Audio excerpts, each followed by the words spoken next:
Ashamaa harka fuunee akkam jirtu hordoftoota YouTube Kenna tuubii nagaa keessanii nagaa kudha galanni waaqayyoodhaaf haa ta'u isinillee akka nagaa taatan abdiin qaba. Egaati yeroo dheeraadhaaf tureetiin jira dhiifaman siniin jedha irra viidiyoo haaraa qabadhee dhufeen jira. Innis maalidha kan jedhu yeroo tokko biddeen osoo tolchuuf post godhen ture haala kamiin akka tolchinu viidiyoo guutuu waraabinuuf gallakkisinaan jettanii jirtu. Yeroodhaaf immoo tolchuun isiniif galakkisuun silanaaf hin mijannee fi har'a garuu yoo hojjetan jira akka irraa hubattan abdiin sanarraa qaba. Egaati biddeen yeroo tolchinu jalqabaa daakuu haala kanaan abidda irratti ni ho'isna jechuudha. Maaliif biddeen keenyallee akka ija nuuf qabaatu akkasuma immoo akka biddeen bareedaan of ba'uudhaaf dirqama abidda irratti haala kanaan ho'isuun jechuudha. Daakuu biyya ormaa kana biyya keenya garuu haaluma akkasumatti illee tolchina rakkoo hin qabaatuun akkasumatti tolchina ture yeroo biyya jirru. Garuu biyya kanatti biddeen keenya kan nuuf bareeduuf haala kanaan abidda irratti ni ho'isna. Daakuun kun immoo kan maalidha hojjettan daakuu qamadiidha jechuudha. Qamadii gurraacha ani daakuu garbuun argannes daakuu garbuun argatta yoo ta'e daakuu garbuuti tolchuun hin dandeessu jechuudha. Ani garuu warraaf qamadiin argadheetiin jira haala kamiin akka tolchuun immoo yoo jumaan ilaalla. Egaati abidda irratti haala kanaan erga ho'isnee booda abidda irratti yeroo ho'isnu wanti isin hin daganne tokko sirriitti abidda jala xiqqeessuudha qabaatu jechuudha. Abidda sirriitti jala xiqqeessuu qabaatu akkasiin jalaan gubanne haala kanaan ho'isnee abidda irratti erga daakuun keenya nuuf bareedee booda abidda irraa ni buusna jechuudha. Harka keessanii yoo qaqqabdan ilaaltan baay'ee kan jajjabaatuu fi fooliin isaa hedduu kan namatti toludha jechuudha. Argitanii hojjettan ta'e haala kanaan erga abidda irraa baasnee booda meeshaa biraatti irratti naqanna jechuudha. Meeshaa biraatti irratti kan nannuuf akka daddafinuuf qorruu fi egaati daakuun kiyya baay'ee xiqqoodha. Ani adda kun jira waan ta'eef namni biraa hin jiru. Namni biraa namni hojii nyaatu waan hin jirreef isinumatti argisiisuudhaaf jedhee daakuu xiqqoo isheetii kanaan hojjedhu jechuudha. Akka qarsin hin jenne isin garuu nama baay'eedhaan nyaata yoo ta'e daakuu baay'isanii bukeessuu hin dandeessu.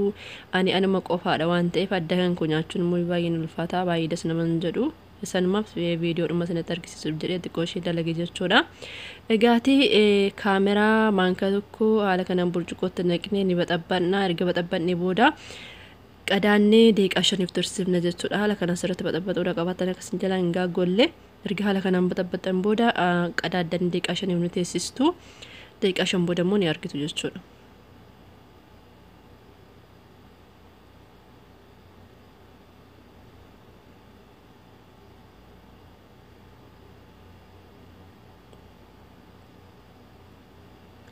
Daqiiqaa 5 booda yeroo bannu akkana jira jechuudha. Egaati kaameraa keenyallee qopheeffanneetiin jirra. Daakuu nu qorree jira waan ta'eedhaaf gara saayinaa itti baxabbannutti dabarfanna jechuudha. Argaa jirtuudha yaada saayinaatti dabarsan jira. Kaameraan illee suma kana kan argitanidha. Egaa waliin dhoofnee gara daakuu keenyatti naqannaa jechuudha.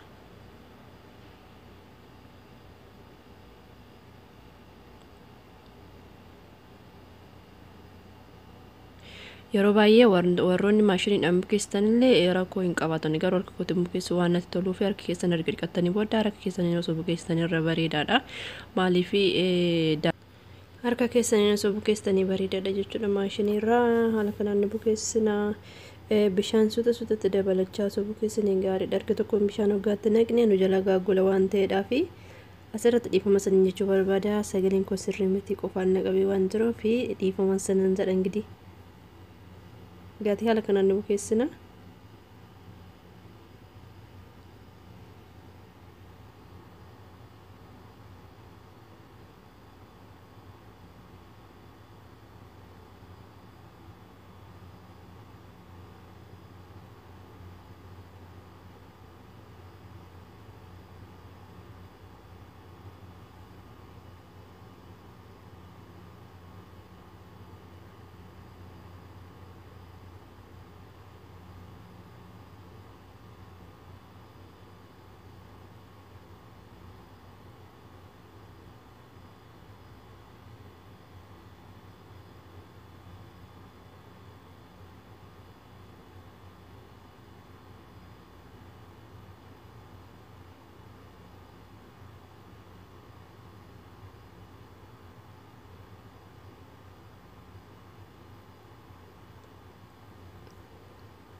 Haala kanaan bukeessaa bishaan illee itti dabalachaa akka nu qal'achaa deemuudhaaf jechuudha. Haala kanaan ni bukeessina. dhawaatan qallisaa deemna jechuudha. Bishaan itti daddabala. Bishaan isinitti bukeessitan immoo bishaan las kan jedhe ta'uu qaba jechuudha. Bishaan qorraa ta'uu hin qabaatu. Bishaan qorraa yoo ta'e daddafee nuuf hin garagaru waan ta'eef yookiin dafee nuuf bukaa waan ta'eef kanaaf bishaan las jedheen bukeessan sinin jedha.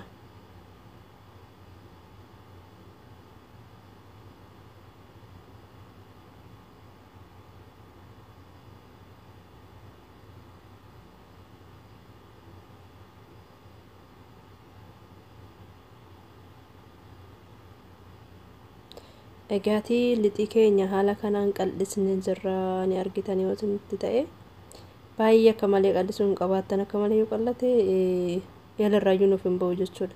Kanaaf immoo lixii haala kamiin akka qal'atu garuu hundi keessan iyyuu ni beektan jedhanii yaada. Biyyatti namni buddeen tolchan hin jiru haala saniin qal'ifachuu dandeessu jechuudha. Egaatii haala kanaan qal'isnee xumurree teen jira qal'isnee xumurree booda qadaannee teechisnaa jechuudha. Daqiiqaa meeqaaf qadaannee teechifna kan jedhu haala ho'a naannoo keessanii murteessaadha. Iddoon isin jirtan yoo baay'ee ho'aa ta'e daddafee garagara waan ta'eef yoo daddafee immoo naannoo isin gootanii qorraa yoo ta'e daddafeen garagaru waan ta'eef haala kanaan qadaadaatii daqiiqaa muraasa booda deebitanii yoo ilaaltan jechuudha. Daqiiqaa muraasa booda deebitanii yoo ilaaltan hoomicha yaasee kan waan daffee waan fakkaatudha. Egaa haala kanaan qadaannee teessifna. Daqiiqaa ta'an irratti yoo deebinee buqqisnu haala kanaan kunoo hoomichi yaasee biddeenuma fakkaataa hin mataan isaa jechuudha. Haala kanaan ni argitu yoo ta'e akkanatti haala kanaan hoomicha irraa balleessitanii waliin dhooftan jechuudha. Maaliif lammatas deebi'ee akka nuuf garagaru jechuudha. Lammata deebi'ee akka nuuf bukaa'u sirriitti akka bukaan isa keessa ba'uudhaaf haala akkas goonee deebisnee qadaanna jechuudha. Egaatii lammatallee yeroo deebinee buqqisnu haala kanaan daffee jira biddeenuma fakkaataa waliin dhoofnee amma gara tolchuu keenyatti deemna jechuudha.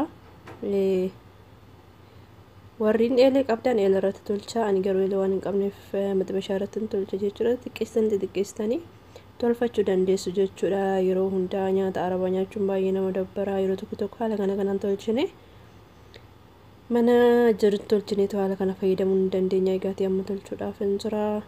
Eelee koollee ifadhee hin jira. Maanka argitan kana tokko garatti naxxan gaadha jechuudha. Egaa eeleen koonaaf oo'ee jira. Gara eeleetti naqadha jechuudha. Biyya keenyatti eelee guddaa irratti tolfama garuu asitti wantuma qabdan irratti tolfachuu dandeessanii. Haala kanaan maxibashaa irratti tolcha jechuudha. Kun biddeen jalqabaati.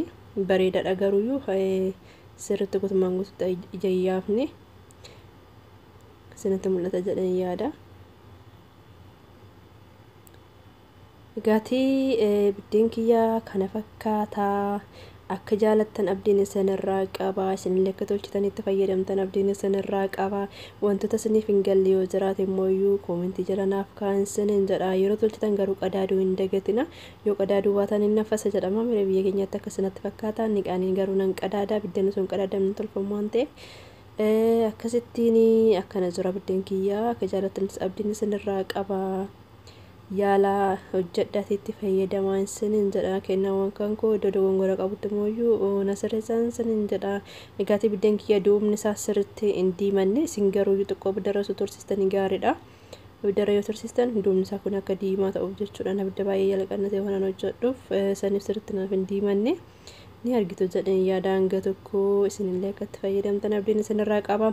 Warroonni YouTube chaanaalii kiyya subscribe gochuun akka hojjeeftan abdiin isinirraa qaba. Egaa iddoon isin jala iddoon isin kabaja subscribe gochuun dagatina.